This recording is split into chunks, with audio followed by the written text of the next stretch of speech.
Hello, British literature scholars, and welcome to the 8th week of the semester. So we are getting right about the halfway point of the semester right about now. Exciting, huh? So, I'll have your postings on the Industrial Revolution and on Robert Browning graded later this week. This week we got a couple of authors I think you're really going to enjoy. And I'm going to start with Elizabeth Gaskell.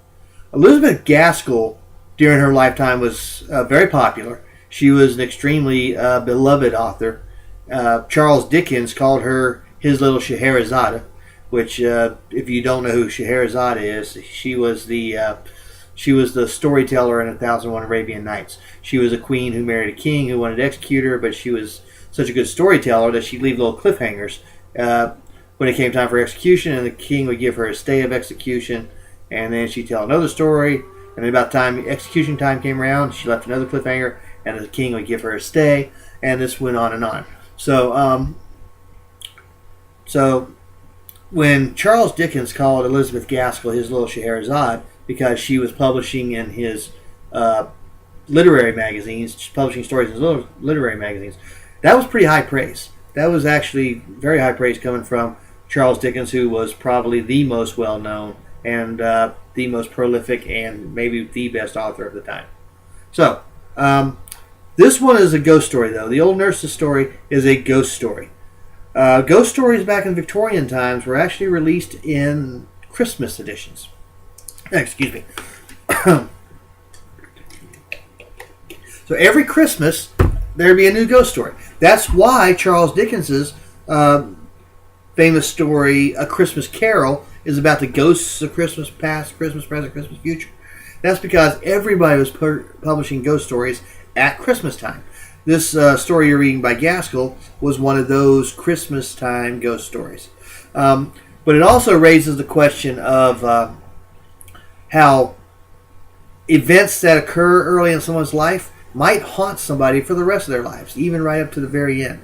So there's the literal haunting of the ghost, but there's also the haunting of Miss Furnival's conscience and how she's upset by actions she took as a younger lady that resulted in the deaths of her. Well, I'll let you read the story.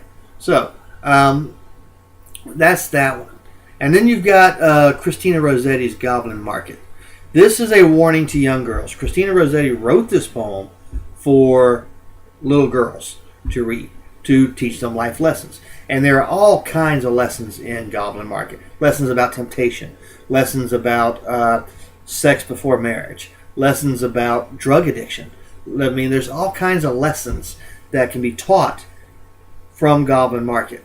And I think those lessons will become very evident as you read the story. Now, one of the questions is comparisons between Goblin Market and the Garden of Eden story in Genesis. I think those comparisons are going to be very evident as you read the poem.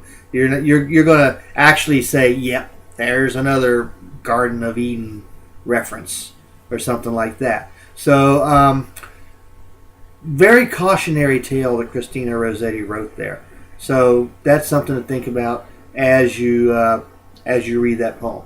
I think you're going to enjoy both these authors. These are two fun authors. These are two fun stories. One of them told in prose, which is Gaskell's story, and one of them told in poetic form, which is Rossetti's story. Make sure that you quote these two stories correctly, whether it's prose or poetry, and make sure you cite them correctly. Some of you are still losing points on those postings because you don't want to take the time to cite a posting correctly. And I think from this point forward, I'm just going to start giving you numbers. I'm not even going to make comments anymore because I've got all kinds of other work coming in now that I need to spend a little more time on.